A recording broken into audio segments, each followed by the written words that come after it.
I did a video last week talking about how after the Supreme Court granted president's immunity for anything that is a core act of the presidency, Alexandria Ocasio-Cortez has said she was going to introduce articles of impeachment against Supreme Court justices. Now, she didn't say how many or who it was going to be.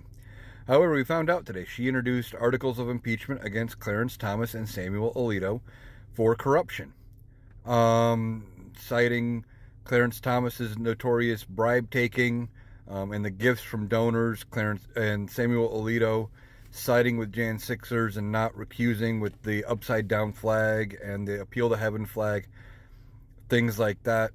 And I haven't read the full articles of impeachment as of yet, but she's introduced these. Now, do they have a chance of passing the House? I don't think so. I bet they get tabled and put off till later. But she's trying.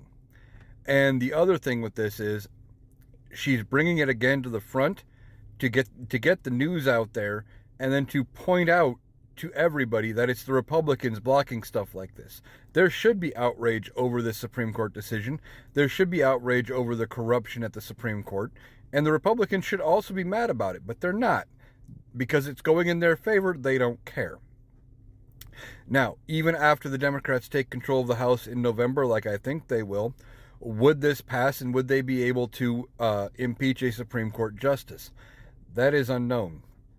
It has been 220 years since a Supreme Court justice has been on trial in the Senate, and even then they were not successfully removed. I don't know if this would work, but they're trying. They want to do something to fix this. The Democrats have also introduced an amendment to the Constitution trying to reverse this decision by the Supreme Court. Again, I don't think it's going to pass the House. I don't think that would get the requisite number of votes. But they're making good on what they have said, and they are trying to reverse this bad decision and to fix the Supreme Court. We need to get behind the Democrats, make sure they have a majority big enough to